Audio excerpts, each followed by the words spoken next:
चलें जी, हमारा last chapter है और that is constitutional provision. You can say that ये एक इम्पॉर्टेंट चैप्टर तो है, but this is the only chapter जिसको बच्चा जो है वो हमेशा चॉइस के ऊपर छोड़ के जाता है। हमेशा जो है वो क्या करता है, इस चैप्टर को चॉइस पे छोड़ के जाता है। और पिछले कुछ अटैम्प्ट से भी एग्जामिनर इससे चीज़ें नहीं पूछ रहा। इसमें से चीज़ों के पूछे जाने के चांसेस जो हैं वो बहुत ज़्यादा हैं, और इसमें से कुछ ऐसी चीज़ें हैं जो आपको याद करनी पड़ेंगी। बाकी ये चैप्टर मोस्टली जो है वो आपका रीड ओनली है। आप एक दफ़ा उसको सुन लें, एक दफ़ा आप उसको अपनी किताब से पढ़ लें। बाकी चीज़ों को आपको मतलब क्रैम करने की ऐसा जिसमें ज़रूरत नहीं है। अगर आप इसके मतलब इस चैप्टर को याद करने के लिए सिर्फ एक ही असूल याद कर लें कि जो भी इस चैप्टर के पास्ट पेपर्स है ना, अगर आप इस चैप्टर के पास्ट पेपर्स ही सिर्फ सारे के सारे सॉल्व कर लें तो आपका ये चैप्टर सफिशेंट तैयार हो जाता है। देखें, आपको मल्टीपल टाइम्स हर जगह बताता आ रहा हूँ कि टेक्स्ट का पेपर पास करना है ना, तो उसके लिए थोड़ा सा आपको वेल प्लान्ड होकर चलना पड़ेगा, जिसमें से हमें पता है किस किस एरिया में से कितने कितने मार्क्स आते हैं। अब जो हमारा ये ग्रेड ए का एरिया है जिसमें 3 चैप्टर्स इन्वॉल्व हैं जो हमने कर लिए हैं, जिसमें सिस्टम ऑफ टैक्सेशन हमारा आ रहा है, जिसमें हमारे एथिक्स जो हैं वो इन्वॉल्व है, जिसमें हमारे पास कॉन्स्टिट्यूशन आ रहा है, कोई नो डैड के इसमें से अप टू इसकी वेटेज जो है 5 से 10 नंबर की है। और जब आप आई कैप में जाएंगे जो आपका आखिरी सवाल होगा वो आपको इसी एरिया में से आना है, और कोई से 2 चैप्टर में से वो सवाल पूछ रहा होगा, जिसमें से कोई पार्ट ए में एक होगा पार्ट बी का। जब आप इतने फॉर श्योर हैं कि भाई इसमें से सवाल आपको आना ही आना है, तो इस चैप्टर को छोड़ना या इस ग्रिड को लाइटली लेना बहुत बड़ी बेवकूफ़ी होगी। तो आप यू कैन से डेट अभी लास्ट अटैम्प्ट में 8 नंबर का इसमें से एरिया आया, उससे पहले 8 नंबर का एरिया आया। इवन अब आप जाएं और आप जाके अगर एग्जामिनर कमेंट्स पढ़ेंगे ना, जब आप एग्जामिनर कमेंट्स पढ़ेंगे तो वहाँ पे आप देखेंगे जिस एरिया में बच्चे सफ़र कर रहे हैं वो यही एरिया है। 50% 40% बच्चे सिर्फ पासिंग मार्क्स जो है इस एरिया में से सिक्योर कर पा रहे हैं इन चैप्टर में से। तो मैं आपको यही कहूँगा जितने आसान हैं, हम सारे बच्चे समझते हैं कि जी इनको आखिरी दिनों में कर लेंगे, बाद में कर लेंगे, बाद में देखी जाएगी। बाद में ये आपसे मैनेज नहीं हो जाते, आप छोड़ जाते हैं, और जो मुफ्त के नंबर हैं आपके, आप उन्हें क्या कर देते हैं, आप उन्हें लूज़ करके बैठे होते हैं। तो ये चीज़ जो है ये बड़ी इंपॉर्टेंट है, ये आपने याद रखनी है। अब एक चैप्टर हमारा जो है डैट इज़ कॉन्स्टिट्यूशनल प्रोविज़न के हमारे मुल्क में जो फाइनेंस रिलेटेड मैटर्स चलते हैं उनकी आइनी हैसियत क्या है, किस तरह से हम उनको लेके चल रहे होते हैं, वो सारा कुछ जो है वो हमने क्या करना है यहाँ पर देखना है। अभी रिसेंटली आप जो देखेंगे जब आपको बजट्स वगैरह आ रहे होते हैं तो ये सारे प्रोसीजर जो हैं यही चल रहे होते हैं। आप इनके अक्सर नाम भी सुनेंगे क्या है और क्या नहीं है और किस तरह से है हम लेके चलेंगे। अब इसमें मैं आपको इस चैप्टर को आसान वे में याद करने का तरीक़ेकार बताता हूँ क्या है और क्या नहीं। देखें, आपने इस चैप्टर में जो चीज़ें पढ़नी हैं वो 4 चीज़ें पढ़नी हैं। एक आपने पढ़ने हैं इसमें फेडरल फाइनेंशियल प्रोसीजर्स, दूसरे आपने पढ़ने हैं प्रोविंशियल फाइनेंशियल प्रोसीजर्स, तीसरा आपने इसमें से पढ़ना है एनएफसी, और चौथा आपने इसमें देखना है फेडरल लेजिस्लेटिव लिस्ट। ये 4 चीज़ें जो हैं वो क्या करनी है, वो आपने इस चैप्टर में डिस्कस आउट करनी है। इसमें मैं आपको बता दूं कि अगर आप फेडरल फाइनेंशियल प्रोसीजर्स को अच्छी तरह याद कर लें, आपके प्रोविंशियल फाइनेंशियल प्रोसीजर्स जो हैं वो क्या हो सकते हैं, वो यहाँ पे सॉल्व हो जाते हैं। तो फेडरल प्रोसीजर्स कर लें, आपके प्रोविंशियल प्रोसीजर्स जो हैं वो लाजमी हो जाएंगे। अब ये फेडरल फाइनेंशियल प्रोसीजर्स भी आपने सारे नहीं करने, इसमें हार्डली 2 या 3 चीज़ें हैं जो आपको क्रैम करनी पड़ेंगी। बाकी चीज़ें जो हैं वो आपने सिर्फ़ और सिर्फ क्या करनी है, रीड करनी है, ताकि आपका पेपर जो है इस एरिया में से तैयार हो जाए। अब इसमें से अगर देखा जाए तो यहाँ तो सवाल यहाँ से पूछ रहा है फेडरल लेजिस्लेटिव लिस्ट से, या एनएफसी से पूछ रहा है, या फेडरल फाइनेंशियल प्रोसीजर में से 2 एरियाज ऐसे हैं जो वो पूछ रहा होता है। तो हम इसको देखते हुए चलते हैं। तो पहले हम डिस्कस करते हैं फेडरल फाइनेंशियल प्रोसीजर्स के हमारे फेडरल फाइनेंशियल प्रोसीजर्स क्या होते हैं उनको देखते हैं। उसमें चंद एक चीज़ें हैं जो इम्पोर्टेंट हैं, जो मैं बता दूंगा आपको, उनको आपने याद करना है। बाकी सिर्फ रीड ओनली है, उनको याद करने की आपको कोई ज़रूरत नहीं है। देखिए जी, सबसे पहले आपका नाम आएगा फेडरल कंसोलिडेटेड फ़ंड का और पब्लिक अकाउंट का। मैं अभी फेडरल कंसोलिडेटेड फ़ंड को एफसीएफ के नाम से पुकारूंगा, लेकिन आपने पेपर में एफसीएफ नहीं लिखना है इसको। अब एफसीएफ क्या होता है? देखें भाई, साफ और सीधी बात है, हमारी गवर्नमेंट है, हमारी जो है वो हुकूमत है। हुकूमत को क्या चाहिए? मुल्क चलाने के लिए पैसा चाहिए। अब पैसा कहाँ से आएगा? और पैसा आएगा भी तो पैसा कहाँ पे रखा जाएगा, वो हमने क्या करना है यहाँ पे देखना। तो कौन कौन से फंड्स होंगे जहाँ पे गवर्नमेंट अपने पैसों को एलोकेट करती है, उन फंड में से यूटिलाइजेशन कैसे होगी, किस तरह से पैसे इस्तेमाल होंगे, वो सारा कुछ हमने यहाँ पे देखना है। तो सबसे पहले जो फेडरल गवर्नमेंट है, वफाकी हुकूमत जिसमें हमारा इस्लामाबाद गवर्नमेंट है, उसमें सबसे पहले हम बात करते हैं कि एफसीएफ किसे कहते हैं, फेडरल कंसोलिडेटेड फंड्स किसे कहते हैं। देखिए, इसमें दो चीज़ें आएंगी, सिंपल सी बात है मेनली, कि जितने भी रेवेन्यू या जितने भी लोन जो फेडरल गवर्नमेंट को रिसीव होंगे वो किसका पार्ट बनेंगे? हमारे एफसीएफ का पार्ट जो है बन रहे होंगे। अब रेवेन्यू यहाँ पे कौन से फेडरल गवर्नमेंट रिसीव करती है? जो उसको टैक्स वगैरह रिसीव हो रहे होते हैं, जो टैक्सेस में से पैसे मिल रहे होते हैं, सारे पैसे पकड़ेंगे और किसका पार्ट बनाएंगे? वो अपने फेडरल कंसोलिडेटेड फंड का पार्ट जो है बना रहे होंगे। उसके अलावा जो कोई रिपेमेंट ऑफ लोन की अगर इनको अमाउंट वगैरह मिल रही होती है, वो भी किसका पार्ट बनती है? वो भी फेडरल कंसोलिडेटेड फंड का ही पार्ट बन रही होती है।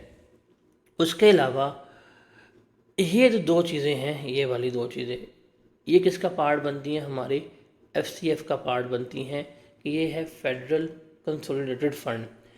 इनके अलावा इन फंड्स के अलावा अगर कोई रकम अब फेडरल गवर्नमेंट को मिल रही है, या कोई भी अमाउंट जो सुप्रीम कोर्ट को मिल रही है, जैसे ज़मानती मचलके होते हैं, फाइन्स वगैरह हो गए, इस तरह की अमाउंट जो होती हैं वो किस में जाती हैं? वो पब्लिक अकाउंट्स ऑफ फेडरेशन में जा रही होती हैं। अब आई कैब में पहला सवाल जो है वो यही आता है।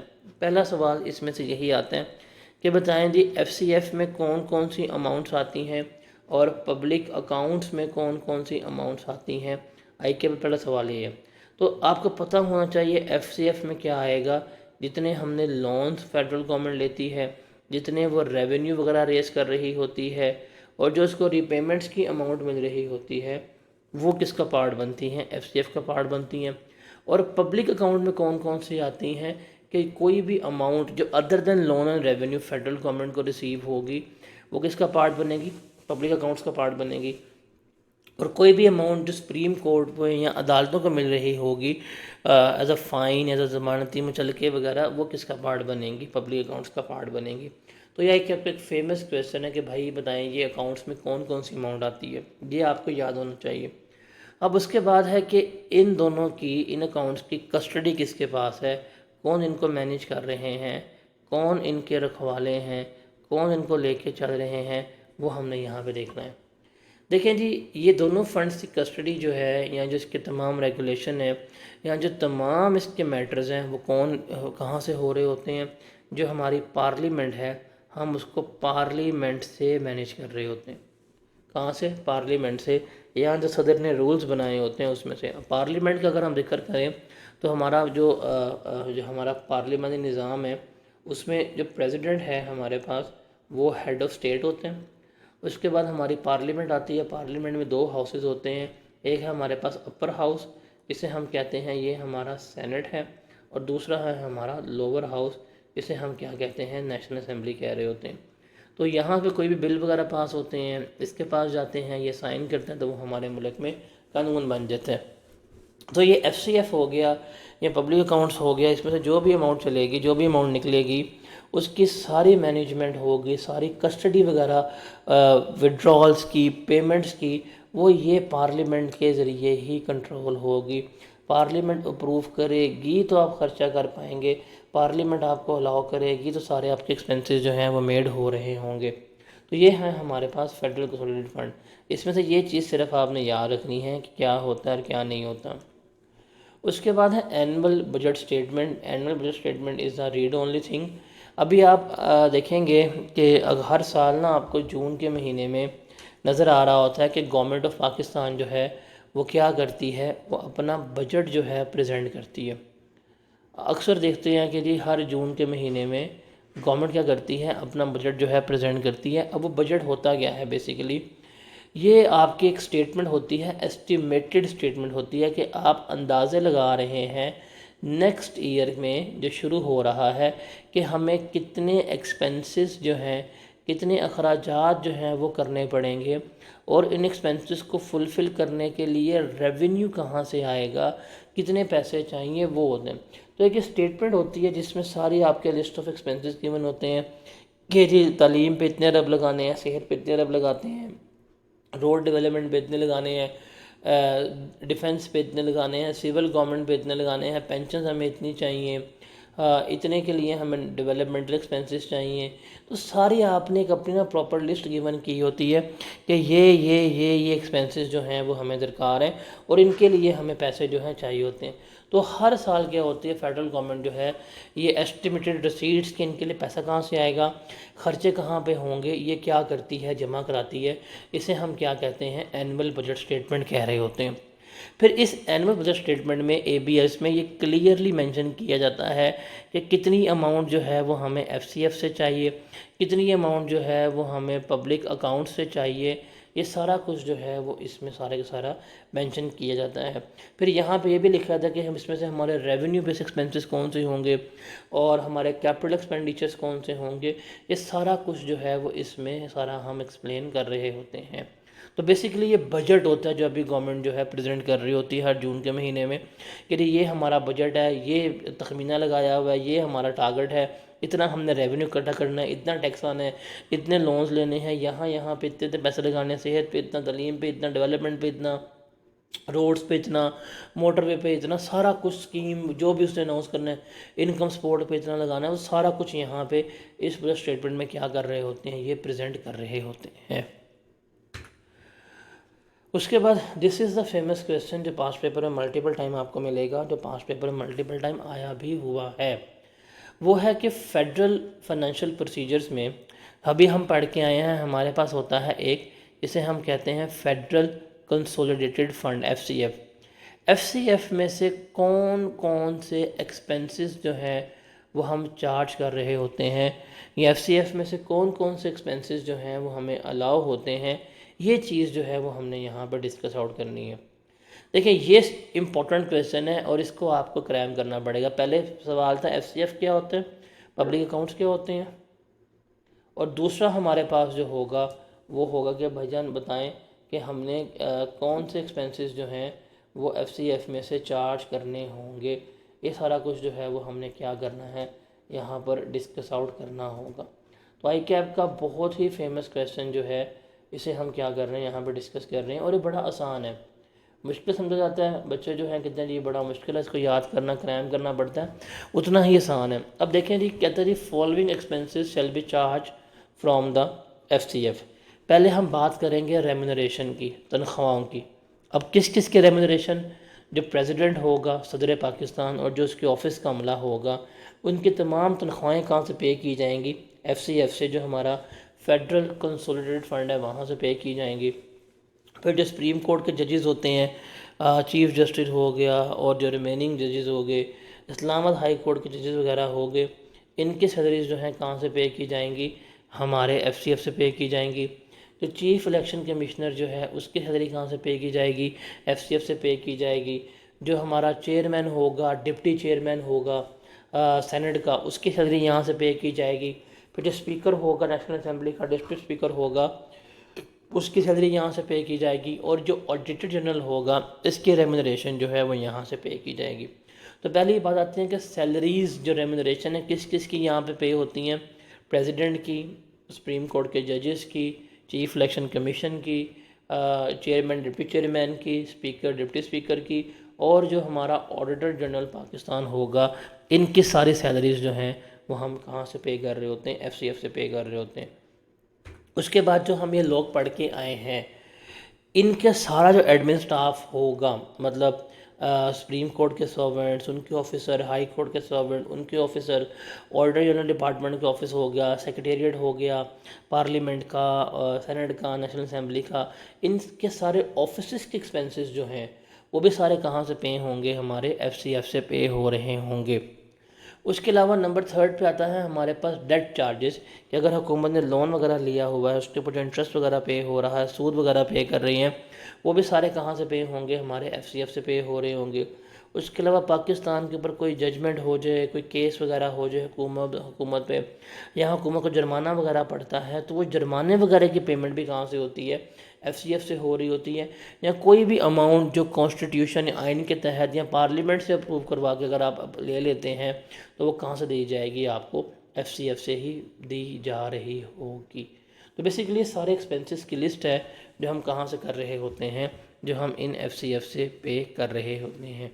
क्या कुछ आएगा इसमें, सैलरीज आ रही हैं किसकी, सदर पाकिस्तान की, सुप्रीम कोर्ट के जजेस की, चीफ इलेक्शन कमिश्नर की, ऑडिटर जनरल की, उसके अलावा चेयरमैन, डिप्टी चेयरमैन की, स्पीकर, डिप्टी स्पीकर की, इनकी सैलरीज जो हैं वो यहाँ से पे हो रही होती हैं। फिर इनके ऑफिस के स्टाफ, मतलब सुप्रीम कोर्ट के सर्वेंट, हाई कोर्ट के सर्वेंट, इनका स्टाफ, ऑडिटर जनरल का ऑफिस का स्टाफ वगैरह हो गया, सेक्रेटेरिएट्स वगैरह हो गए, इनकी सैलरीज जो हैं सारी यहाँ से पे हो रही होती हैं। उसके अलावा डेट चार्जेस जो हैं जो हुकूमत ने पे करने हैं वो सारे यहाँ से पे हो रहे होते हैं।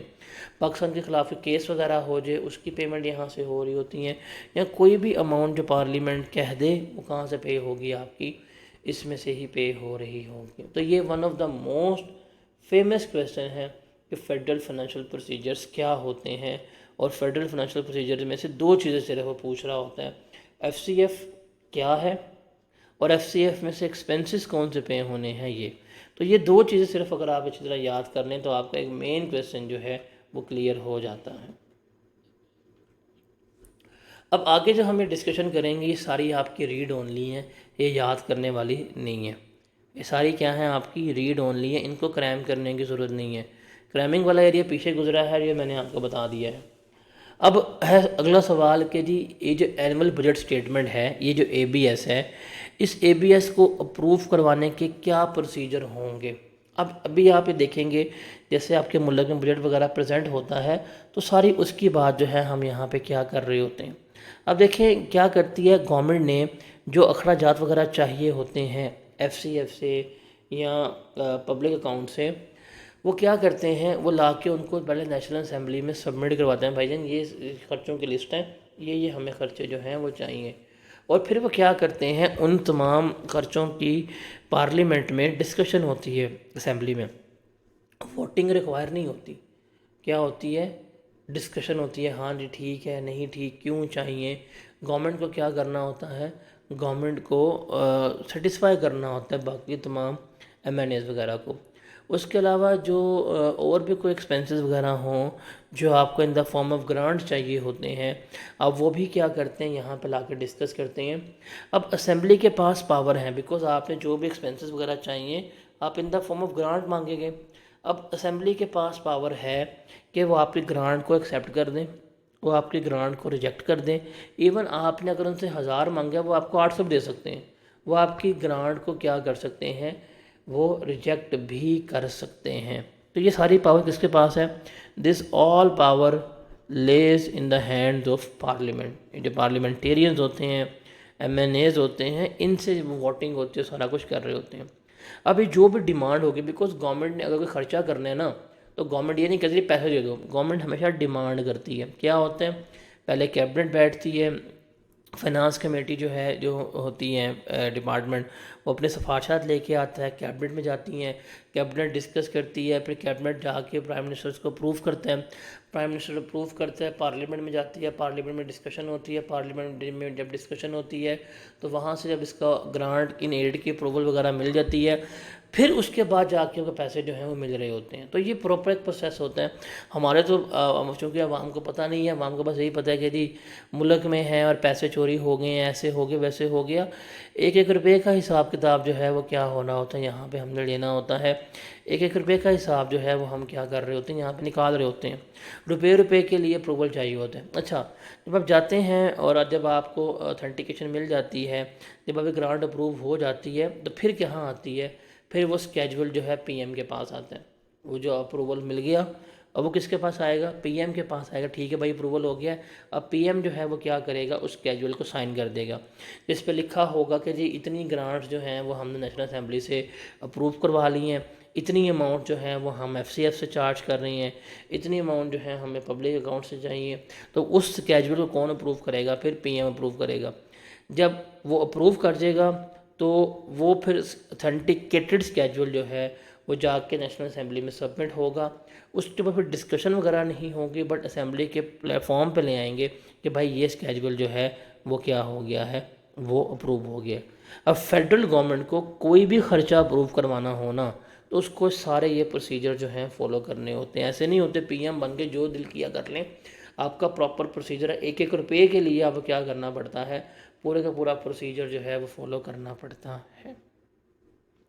तो ये रीड ओनली है। उसके बाद है सप्लीमेंट्री ग्रांट या एक्सेस ग्रांट। समटाइम आप सुनते भी हैं, अक्सर सुनते हैं जी हुकूमत ने बजट दिया है और बजट के बाद दोबारा गवर्नमेंट जो है बजट दे रही है, जिसे हम एक्सेस बजट कहते हैं, जिसे हम सप्लीमेंट्री बजट कह रहे होते हैं। समटाइम्स क्या होता है, गवर्नमेंट जो है जब बजट प्रेजेंट करती है तो उनको बाद में आता है एहसास कि यार ये तो हमारे खर्चे पूरे नहीं हो रहे, हमें और पैसे चाहिए, या कोई भी इमरजेंसी वगैरह आ जाती है, उसके लिए उनको कोई अमाउंट एक्स्ट्रा चाहिए होती है जो उन्होंने प्रीवियस पीरियड में शामिल नहीं की हुई थी। तो क्या वो फर्दर पैसे ले सकते हैं? द आंसर इज यस, वो फर्दर पैसे ले सकते हैं। कैसे?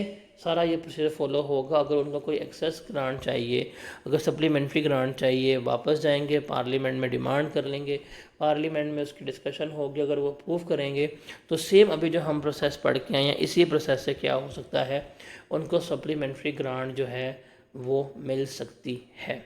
क्या होगा कि गवर्नमेंट जो है जाके नेशनल असेंबली में सप्लीमेंट्री बजट या एक्सेस ग्रांट जो है वो सबमिट करेगी, उसके ऊपर डिस्कशन होगी, अगर वो अलाउ कर देंगे तो आपको मिल जाएगी। उसके बाद असेंबली के पास ये भी पावर्स हैं कि असेंबली किसी भी एक्सपेंडिचर के लिए एडवांस में ग्रांट दे सकती है, लेकिन मैक्सिमम 4 महीने तक की एडवांस जो है वो अप्रूव करवा सकती है। अगर कोई भी है जी ग्रांट वगैरह और जिसका स्केड्यूल जो है पेंडिंग है, अभी तक गवर्नमेंट अप्रूव नहीं कर रही, तो पार्लियामेंट से आप 4 महीने के लिए मैक्सिमम एडवांस के तौर के ऊपर कोई भी जो ग्रांट है वो अप्रूव करवा सकते हैं। उसके बाद सारा मैटर तो हमारा पार्लियामेंट से हो रहा होता है। अगर हमारी पार्लियामेंट डिज़ोल्व हो जाए, जैसे अभी हुई थी चंद अर्सा पहले, एक हुकूमत ख़त्म हुई, फिर इलेक्शन होने थे, तो कुछ अर्सा निगरान गवर्नमेंट रही है। जब निगरान गवर्नमेंट रही है तो पार्लियामेंट नहीं थी। अब पार्लियामेंट नहीं है हमारे मुल्क में, लेकिन मुल्क को चलना था और मुल्क को चलाने के लिए पैसे भी चाहिए थे, फंडिंग सब कुछ हो रही है। तो फिर क्या होता है, जब नेशनल असेंबली डिज़ोल्व हो रही होती है ना, ख़त्म हो रही होती है, तो फेडरल गवर्नमेंट जो है वो एफसीएफ से क्या होता है, अगले 4 महीने के लिए मैक्सिमम क्या करते हैं, वो एडवांस में एक्सपेंडिचर्स जो हैं वो अप्रूव करवा लेते हैं। मतलब जब भी वो पार्लियामेंट ख़त्म हो रही है तो वो क्या करेंगे, अगले 4 महीने के लिए एडवांस में ही क्या करेंगे, एक्सपेंसेस जो हैं वो अप्रूव करवा लेंगे, और फिर उन अरसे में इलेक्शन होंगे, जब नई गवर्नमेंट आएगी तो पूरा प्रोसीजर जो है वो फॉलो हो रहा होगा। तो सारा आपका रीड ओनली, इसको याद करने की आपको ज़रूरत नहीं है। फिर हमारे पास हाउसेस हैं, हमारे पास नेशनल असेंबली है, हमारे पास सेनेट है। इन दोनों हाउसेस के सेपरेट सेक्रेटेरिएट्स हैं, ठीक है। क्या कहते हैं, सेनेट का अपना सेक्रेटेरिएट है और नेशनल असेंबली का अपना सेक्रेटेरिएट है। दोनों एक दूसरे अपना अपना सेक्रेटेरिएट रेगुलेट करते हैं। हायरिंग, फायरिंग, स्टाफ की सैलरी, सारा कुछ जो है वो क्या कर रहे होते हैं, दोनों मिलके अपने अपने हाउसेस को चला रहे होते हैं। और नेशनल असेंबली को चलाने के लिए, सेनेट को चलाने के लिए, नेशनल असेंबली की या सेनेट की जो है वो फाइनेंस कमेटी होती है, जो क्या करती है, सारे रूल्स बना रही होती है कि किस किस तरह से हमारे इजलास चलेंगे, असेंबलीज किस तरह से चलेंगी, पैसे कहाँ से आएंगी। ये सारा कुछ किसका पार्ट होता है, हमारा फाइनेंस कमेटी का पार्ट होता है।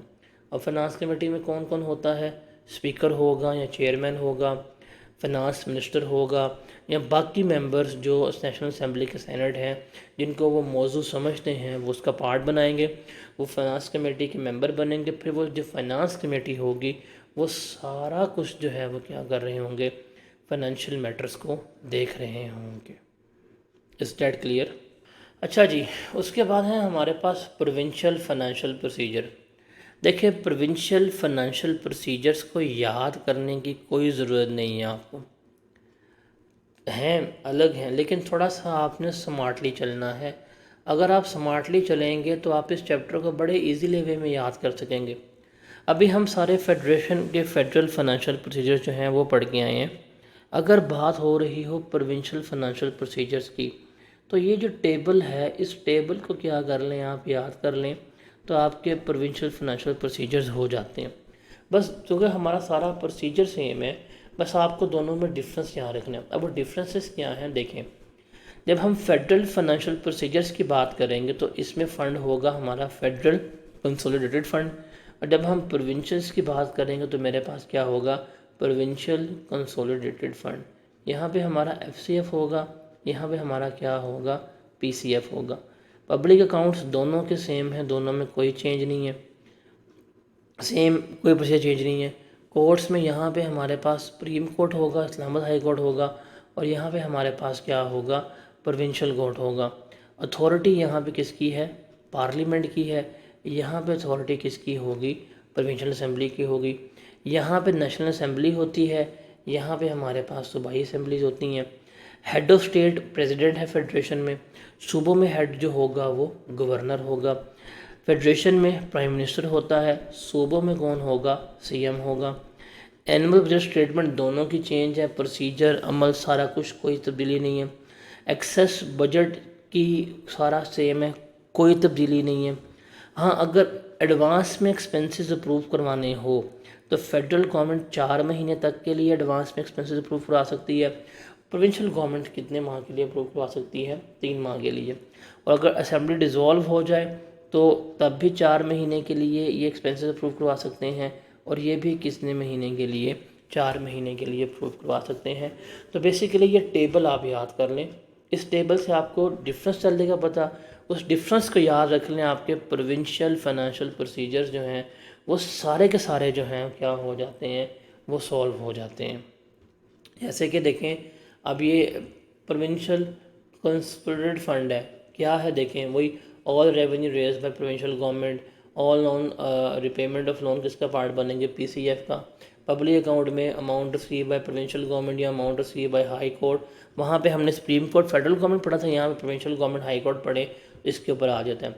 एबीएस सेम है, कोई चेंज नहीं। इवन ये एक्सपेंसेस चार्ज अपॉन पीसीएफ की बात करें, अब देखें एफसीएफ में हमने पढ़ा था कि सदर की सैलरी हो गई, हाई कोर्ट के जजेस की सैलरी हो गई, chairman, deputy chairman, auditor general की सैलरी सारी वहाँ से पे हो रही होती हैं। अब यहाँ पे देखते हैं कि जो रेम्यूनरेशन ऑफ गवर्नर है, गवर्नर की सैलरी, उसके ऑफिस के एक्सपेंसेस कहाँ से पे होंगे, पीसीएफ से पे हो रहे होंगे।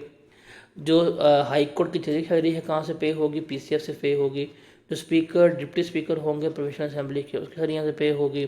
फिर जो एडमिन स्टाफ होगा हाई कोर्ट का, सेक्रेटेरिएट्स का, वो भी क्या होंगे, यहाँ से पे हो रहे होंगे। जो प्रोविंशियल गवर्नमेंट के डेट चार्जेस हैं सारे यहाँ से पे रहे होंगे। अगर कोई प्रोविंशियल गवर्नमेंट को केस वगैरह होता है उसकी अमाउंट यहाँ से पे होगी, या कोई भी अमाउंट जो प्रोविंशियल गवर्नमेंट अप्रूव करवा ले वो हम पीसीएफ से पे करवा रहे होंगे। तो लिटरली वहाँ पे फेडरेशन के पर्सपेक्टिव से सदर और सुप्रीम कोर्ट था, यहाँ सूबों के पर्सपेक्टिव से गवर्नर और हाई कोर्ट वगैरह इन्वॉल्व हो जाते हैं। बाकी सारा प्रोसीजर सेम है, आप बस ये टेबल याद कर लें, आपका प्रोविंशियल कंसोलिडेटेड फंड्स जो हैं वो भी क्या हो जाते हैं, कंप्लीट हो जाते हैं। तो बाकी मैं इसको डिस्कस आउट नहीं कर रहा, हमने फेडरल डिस्कस कर ली है।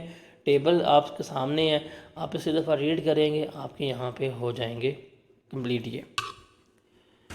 उसके बाद जो हमारे पास इम्पॉर्टेंट तरीन चीज़ आती है ना, जो मोस्ट इम्पॉर्टेंट तरीन चीज़ है, इसमें से फ्रीक्वेंट क्वेश्चनिंग है, वो है एनएफसी, नेशनल फाइनेंस कमीशन। अभी आप स्टूडेंट सुन भी रहे होंगे कि ये एनएफसी बन गई है, ये मेंबर है, वो मेंबर है। एनएफसी क्या है हमारे पास, उसको देखते हैं। बेसिकली सूबों में और वफाक में पैसों की तकसीम के लिए ना इनकी लड़ाइयाँ झगड़े मुकाने के लिए और एक बेहतर फाइनेंस के मैनेजमेंट के लिए हमने क्या किया हुआ है, कमीशन का क़याम किया हुआ है, जिसका मेन काम क्या होता है कि सूबों के वफाक के दरमियान जितने भी मसाइल हैं उनको हल करना, इनके तमाम प्रॉब्लम्स को सॉर्ट आउट करना, रेवेन्यू की सही तकसीम वगैरह करना और एक दूसरे के मसले मसाइल सुन के उनको हल करना। और ये बड़े अच्छे वे में हल कर रहे होते हैं, बाहर आके बड़के मारते हैं और यहाँ पे आके क्या कर रहे होते हैं, आराम से बैठ के बातें मान रहे होते हैं। अब एनएफसी बनती कब है और कौन कौन इसके मेंबर होंगे? रिमेंबर, जो प्रेसिडेंट है ना, मैक्सिमम 5 साल के लिए क्या करवा लेता है, एक एनएफसी का क़याम करते हैं, जिसके ये लोग मेंबर्स होते हैं, जिसमें मिनिस्टर ऑफ फाइनेंस होता है फेडरल गवर्नमेंट का, जो प्रोविंशियल गवर्नमेंट्स होते हैं इनके मिनिस्टर ऑफ फाइनेंसेस होते हैं, उसके अलावा जो प्रेसिडेंट होता है वो गवर्नर से कंसल्टेशन करने के बाद दूसरे जो लोग जो उसको अप्रोप्रिएट लग रहे होते हैं उन्हें भी क्या कर लेता है, उनको भी वो अपॉइंट कर रहा होता है। तो ये इसके सारे क्या होते हैं, मेंबर्स होते हैं। जैसे अभी हमारे प्रेसिडेंट ने एनएफसी का क़याम किया है, जिसका चेयरमैन बना दिया उसने प्राइम मिनिस्टर को, उसमें फ़ाइनेंस मिनिस्टर भी है, डिफेंस मिनिस्टर भी है, तमाम सूबों के फाइनेंस मिनिस्टर भी शामिल हैं और टेक्नोक्रेट्स भी शामिल किए हैं। अब ये कमीशन बन गई है, अब ये मैक्सिमम 5 साल के लिए बनेंगे, बीच में टूट सकती है, नहीं बन सकती है, वो वट, ये मैक्सिमम 5 साल के लिए बनेगी। इसकी ड्यूटीज़ क्या हैं, इसके मकासद क्या हैं? अब ये अलग सवाल है। 2 नंबर का सवाल आता है कि बताएं जी कंपोजिशन ऑफ एनएफसी या कॉन्स्टिट्यूशन ऑफ एनएफसी, ये आएगा जी आपके पास 2 मार्क्स का सवाल। ड्यूटीज़ ऑफ एनएफसी जो है ये आपके पास आएगा 3 मार्क्स का सवाल कि ड्यूटीज़ क्या हैं। देखिए जी, एनएफसी की ड्यूटी क्या है कि ये रिकमेंडेशन लेके जाएगी प्रेसिडेंट के पास और प्रेसिडेंट जो है उन्हें क्या करेगा, अप्रूव करेगा। अब वो रिकमेंडेशन किस चीज़ की होंगी? पहली बात है जो टैक्स रिसीट्स होंगी जो मिली हैं वफाकी हुकूमत को या सूबाई हुकूमत को, अब उनको डिवाइड करना है कि कितना टैक्स किस सूबे का है, कितना टैक्स वफाक का है, तो उसकी डिवीज़न जो है यहाँ पर डिस्कस हो रही होती है। अब देखिए टैक्सेस तो सारे वफाकी हुकूमत ले रही है। अब पोर्ट कराची में है लेकिन इंपोर्ट का टैक्स तो फेडरल गवर्नमेंट है, एक्सपोर्ट्स एयरपोर्ट्स वगैरह से हो रही है या सी पोर्ट से हो रही है, टैक्स तो गवर्नमेंट का बनता है। तो वो कहते हैं कि टैक्सेस अब सूबों ने कितने वफाक के पे करने हैं, वफाक ने कितने सूबों को देने हैं वहाँ पे। फिर ग्रांट्स वगैरह वफाकी हुकूमत ने सूबों को कितनी देनी है, या कोई किसी सूबे ने कोई ग्रांट वगैरह डिमांड की हो, वो यहाँ पे डिस्कस होती है। फिर फेडरल गवर्नमेंट की एक्सरसाइज पावरिंग क्या है, बोरिंग पावर्स क्या है, कितना लोन ले सकते हैं, कितना लोन नहीं ले सकते, वो सारा हम यहाँ पर डिस्कस कर रहे होते हैं। या इसके अलावा कोई भी फाइनेंस रिलेटेड मैटर जो प्रेसिडेंट को लगे वो क्या करेगा, वो इस एनएफसी में रिकमेंड कर देगा, वो यहाँ पे आएंगे, डिस्कस होंगे, ये सारे आपस में बैठेंगे, लड़ेंगे, सारे फाड़ेंगे, बाद में जो पीएम कह देगा बात मानेंगे और उस तरह ही सारा कुछ हो रहा होगा। तो ये ड्यूटीज़ हैं एनएफसी की, ठीक है। अब यहाँ पे बात हो रही है डिस्ट्रीब्यूशन ऑफ टैक्सेस की, कि टैक्स की डिस्ट्रीब्यूशन जो है वो क्या होनी है, सूबों और वफाक के दरमियान में होनी है। अब ये टैक्सेस कौन से आ रहे होते हैं, ये वो टैक्सेस हैं जो पार्लियामेंट रेज़ कर रही है, मतलब जो हुकूमत ने अपने कानूनी तौर के ऊपर रेज़ किए हैं वो उसमें आ रहे होते हैं। जिसमें हमारे पास कौन से होंगे, इनकम टैक्स होगा, कॉरपोरेशन टैक्स होगा, लेकिन जो ये सैलरीज पे हो रही होती हैं एफसीएफ में से सदर वगैरह को, इनकी सैलरी पे भी टैक्स लगते हैं, वो इसमें नहीं आ रहे होते। उसके अलावा सेल परचेज ऑफ गुड्स के ऊपर, इंपोर्ट के ऊपर, एक्सपोर्ट के ऊपर, मैन्युफैक्चरिंग के ऊपर टैक्स होगा, वो इसमें होता है। अब देखें सेल परचेज में हमारा होता है सेल्स टैक्स, अब सेल्स सारी सूबों में हो रही है बट टैक्स तो किसके, वफाकी हुकूमत के। इंपोर्ट्स पे हमारी कस्टम ड्यूटी आ रही होती है, गुड्स मैन्युफैक्चर पे हमारी एफईडी वगैरह आ रही होती है, तो सारे वो टैक्सेस ने पार्लियामेंट लगा के बैठी हुई है। उसके अलावा एक्सपोर्ट हो रही है कॉटन के ऊपर ड्यूटीज़ वगैरह हो गई, या कोई भी टैक्सेस या कोई भी ड्यूटीज़ जो प्रेसिडेंट स्पेसिफाई कर देगा, उनकी सारी डिस्कशन कहाँ पे होगी, एनएफसी में होगी। और चलेगा पता जी सूबों ने इतने वफाक के पे करने हैं और वफाक ने इतने सूबों को अमाउंट जो है at the end of the year देनी है। अच्छा जी, रिमेंबर, अब इसको तमाम टैक्स किसके पास आएगा, फेडरेशन के पास आएगा। अब जब फेडरेशन के पास आएगा, वफाक के पास आएगा, तो वफाक ने क्या करना होता है, इस टैक्स को प्रोविंसेस में डिवाइड करना होता है, जिसको वो क्या कहते हैं, एनएफसी अवार्ड कहते हैं, कि हम क्या दे रहे हैं, वफाक से एनएफसी अवार्ड दे रहे हैं। अब अवार्ड क्या होता है, रिकमेंडेशन होती है कि जी इस सूबे को इतनी अमाउंट दे दो, इस सूबे को इतनी अमाउंट दे दो।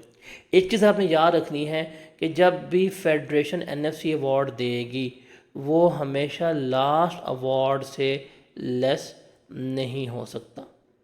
फॉर एग्ज़ाम्पल अगर 2023 में एक सूबे को आपने 1200 अरब दिया है तो 2024 में आप उसको अगर 1100 अरब देंगे वो कभी भी नहीं हो सकता। आप उसको 1200 अरब दे सकते हैं या उससे ऊपर दे सकते हैं, कभी भी प्रीवियसली अवार्ड से कम जो है आप उसको अवार्ड नहीं दे सकते। ये चीज़ आपने याद रखनी है। फिर जो फेडरल फाइनेंशियल मिनिस्टर होगा और जो प्रोविंशियल फाइनेंशियल मिनिस्टर होगा, जब इनकी मीटिंग हो गई, अवार्ड वगैरह हो गए, अलॉट हो गए, फिर उसकी जो इम्प्लीमेंटेशन रिपोर्ट जो है वो बाय एनुअली क्या करेंगे, मतलब साल में 2 दफ़ा जाके वो रिपोर्ट करेंगे पार्लियामेंट में, और प्रोविंशियल असेंबली में जो है वो क्या करेंगे, वो जमा करवा रहे होंगे। इम्प्लीमेंटेशन क्या ठीक हो रही है या नहीं हो रही, उसकी रिपोर्ट यहाँ पे आएगी। अब जब ये एनएफसी वगैरह अपनी रिकमेंडेशंस लेके जाएगी, एनएफसी अपनी रिकमेंडेशन किसको देगी, जो प्रेसिडेंट है उसको देगी, सदर को देगी, भाई इसको इतने पैसे दे दो, इससे इतने पैसे दे लो, इसका ये काट दो, इसका सर काट दो, जो भी सब कुछ यहाँ पे आएगा। अब जो रिकमेंडेशन आएगी प्रेसिडेंट के पास, उसमें लिखा होगा कि जी कितने टैक्स रिसीट्स जो हैं ईच प्रोविंस को जानी है, मतलब किस किस सूबे को कितना कितना वफाक का टैक्स देना है और कितना टैक्स सूबों ने वफाक को देना है, ये सारा कुछ जो है यहाँ मेंशन होगा। और कितनी अमाउंट एफसीएफ का पार्ट बननी है, कितनी अमाउंट एफसीएफ का पार्ट नहीं बननी, ये भी सारा क्या होगा यहाँ पे मेंशन होगा जब वो रिकमेंडेशंस जाएंगी किसके पास, टुवर्ड्स प्रेसिडेंट।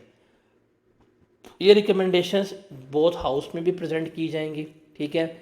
और ऑर्डर देने से पहले प्रेसिडेंट जो है वो इन रिकमेंडेशन में कुछ अमेंडमेंट करवा सकता है कि जी आप इसको इतना दे दें, कम ज़्यादा कर सकते हैं, लेकिन जब वो एक दफ़ा ऑर्डर दे देगा तो फिर वो अमाउंट जो है सारी एफसीएफ से निकाल के क्या दे दी जाएगी, सूबों में डिवाइड कर दी जाएगी। तो ये सारा हमारा प्रोसीजर किसका था, एफसीएफ का प्रोसीजर था। इस एफसीएफ के प्रोसीजर में से 2 सवाल तो बड़े इंपॉर्टेंट है। एक है कॉन्स्टिट्यूशन ऑफ एफसीएफ कि एफसीएफ बनता कैसे है, एक ड्यूटीज़ ऑफ एफसीएफ। ये 2 चीज़ें बहुत इंपॉर्टेंट है। और जो यहाँ पे बोल्ड लाइन लिखी हुई है कि शेयर ऑफ प्रोविंस जो है in each award shall be greater than the last award, ये चीज़ आपने याद रखनी है। तो ये एक इंपॉर्टेंट क्वेश्चन है जो पेपर में से आ रहा होता है। उसके बाद जो हमारा लास्ट एरिया आता है that is federal legislative list. Basically ये लिस्ट क्या है, ये कॉमन एक लिस्ट है जो आपको पता होनी चाहिए, इवन आपको याद भी हो जाएगी जब आपका सिलेबस ख़त्म होता है। फेडरल जो लेजिस्लेटिव लिस्ट है इसका मतलब क्या है कि फेडरेशन वफाक के पास कौन सी पावर है या वो कौन से एरियाज़ हैं जिनके ऊपर वफाकी हुकूमत टैक्स लगा सकती है, ठीक है। एक होगी प्रोविंशियल लेजिस्लेटिव लिस्ट कि सूबे किसके ऊपर टैक्स लगा सकते हैं, एक होगी आपके पास फेडरल लेजिस्लेटिव लिस्ट की वफाक किसके ऊपर टैक्स लगा सकते हैं, ठीक है। अब देखें जी, कहते हैं जी अब वफाकी हुकूमत आईन पाकिस्तान के तहत किन किन एरियाज़ के ऊपर टैक्स लगा सकती है। कस्टम ड्यूटीज़ जिसमें एक्सपोर्ट ड्यूटीज़ होती हैं फेडरेशन लगाती है, एक्साइज ड्यूटीज़ जिसमें सॉल्ट वगैरह के ऊपर होती है फेडरेशन लगाती है, लेकिन ये लिक्विड अल्कोहल्स और ओपीएम वगैरह पे ये नहीं सूबे लगा रहे होते हैं। फिर इनकम के ऊपर टैक्सेस कौन लगा रहा है, फेडरेशन लगा रहा है। कॉर्पोरेशन पर टैक्स कौन लगा रहा है, फेडरेशन लगा रहा है। Cell purchase import export produce consume पे कौन लगा रहा है टैक्स, फेडरेशन लगा रही होती है। कैपिटल वैल्यू जो होती है एसेट्स की सीवीटी फेडरेशन लगा रही होती है। Mineral oil natural oil gas वगैरह इस पर टैक्स कौन लगा रहा होता है, फेडरेशन लगा रही होती है। जो हमारी प्रोडक्शन कैपेसिटी होती है प्लांट की मशीनरी की, इस पर टैक्स कौन लगा रहा होता है, फेडरेशन लगा रही होती है। जो टर्मिनल टैक्सेस होते हैं रेलवे के, सी के, एयर वगैरह के, जब आप जा रहे होते हैं आ रहे होते हैं, वो तमाम टैक्सेस कौन लगा रहा है, फेडरल। ये सारे टैक्सेस जो हैं जो हम पे कर रहे हैं ये किस किस स्कोप में आते हैं, फेडरेशन के स्कोप में आते हैं। तो ये सारे वफाकी हुकूमत का क्या होते हैं, हिस्सा होते हैं। अब ये चीज़ आपने याद रखनी है, इस तरह का सवाल पेपर में आ सकता है कि जी ये टैक्स है, बताएं किसका पार्ट बनेगा, फेडरेशन का या प्रोविंसेस का। तो रिमेंबर मोटी मोटी बात, इनकम टैक्स जो है फेडरेशन का पार्ट है, सेल्स टैक्स फेडरेशन का पार्ट है, कस्टम टैक्स फेडरेशन का पार्ट है, सीवीटीज़ वगैरह फेडरेशन का पार्ट है, एक्साइज टैक्स जो है फेडरेशन का पार्ट है, कस्टम ड्यूटी जो है फेडरेशन का पार्ट बनता है। तो ये चीज़ें आपको पता होनी चाहिए। फिर प्रोविंसेस कौन कौन सा टैक्स लगा सकते हैं जो फेडरेशन नहीं लगाती, वो प्रोविंसेस लगाते हैं। अब कौन से, सर्विसेज के ऊपर टैक्स प्रोविंसेस लगाते हैं, ट्रांसफ़र ऑफ प्रॉपर्टी के ऊपर टैक्सेस प्रोविंसेस लगाते हैं, प्रोफेशनल टैक्सेस प्रोविंसेस लगाते हैं, लग्जरी टैक्स प्रोविजंस लगाते हैं, एग्रीकल्चर इनकम पर टैक्स प्रोविजंस लगाते हैं, रजिस्ट्रेशन ऑफ व्हीकल्स के ऊपर टैक्स जो है प्रोविंसेस लगा रहे होते हैं, प्रॉपर्टी टैक्स जो है प्रोविंसेस लगा रहे होते हैं। तो ये है प्रोविंशनल टैक्सेस जो सूबे वगैरह लगा रहे होते हैं। तो इसको आपने अच्छी तरह रीड करना है और ये 2 से 3 दफ़ा पढ़ेंगे आपको याद हो जाएगा। अब इस चैप्टर के अगर हम 5 पेपर्स की बात करें, देखें इस चैप्टर में से 5 पेपर आए कौन कौन से हैं। देखिए पहला है list the taxes which can be impose by federal government. अभी हम पढ़ के हैं फेडरल लिस्ट में कौन कौन टैक्सेस वो लगा सकते हैं, सारे हमने पढ़े हैं। Income tax, sales tax, export पे कस्टम ड्यूटी सारा बीच में आता है। फिर ड्यूटीज़ ऑफ एनएफसी आपको पता है ये बड़ा इंपॉर्टेंट है, इसको रटा मारना पड़ेगा, आपको देखना पड़ेगा।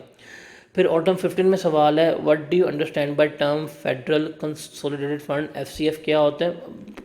आपको ये हाईलाइट करवाया था, देख रहे हैं कि all revenue raised by federal government और loan receive by federal government will be a part of FCF.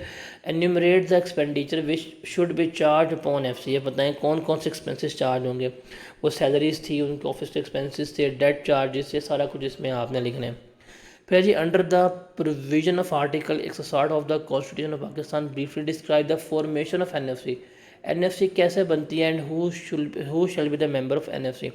वही पढ़ के आए हैं कि president not for more than the interval 5 फिर क्या करेगा, एनएफसी का क्याम करेगा, कौन कौन मेंबर होंगे, federal financial minister, provincial financial minister और कोई रेलिवेंट पर्सन जो वो समझेगा वो इसका पार्ट बन रहे होंगे। तो ये 3 सवाल ही यही पूछ रहे हैं। फिर ऑटम 16 का सवाल है list any 5 types of taxes which can be impose by federation as a provided in the federal legislative list under the constitution of Pakistan. कौन से 5 टैक्सेस जो फेडरेशन लगा रही है वो बताना है। फिर list any 5 taxes which can be impose by federal government, दोबारा सवाल यही आया। फिर स्प्रिंग 19 पे NFC commission has the duty to make recommendation to the president with regard to finance matter, you are required to list such recommendation. वो जो tax base की recommendation थी, नेट टैक्स रिसीट्स वगैरह की डिस्ट्रीब्यूशन, ये सारा कुछ आगे लिखना है। तो ये सवाल है।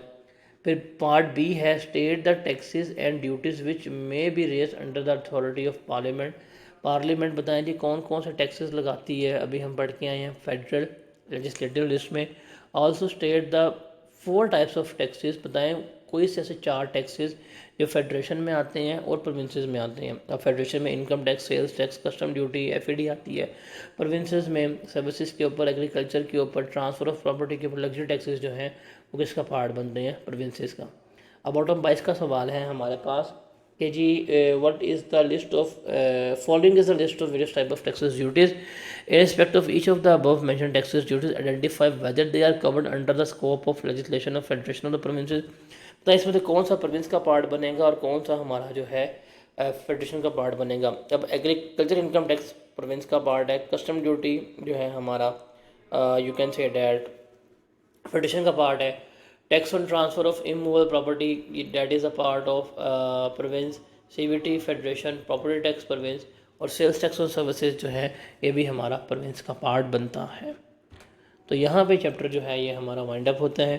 इस चैप्टर को देखें, इस चैप्टर को छोड़ना इज़ नॉट द सोल्यूशन। अगर आप इस चैप्टर में से आप प्रॉपर मार्क्स लेना चाहते हैं तो सबसे आइडियल चीज़ क्या है कि ये चीज़ एरिया हैं आपको बता दी हैं जिनको अच्छी तरह कर लें। एक एनएफसी अच्छी तरह याद होनी चाहिए आपको और ये मेरे ख्याल से याद करना मुश्किल नहीं है। फेडरल जो लिस्ट है हमारी लेजिस्लेटिव इसको याद कर लें और थर्ड जो है हमारे पास एफसीएफ। ये सिर्फ 3 चीज़ें अगर आप इनको अच्छी तरह पढ़ लेते हैं, याद कर लेते हैं, इस चैप्टर में से आपके मार्क्स जो हैं वो इजीली सिक्योर हो जाएंगे।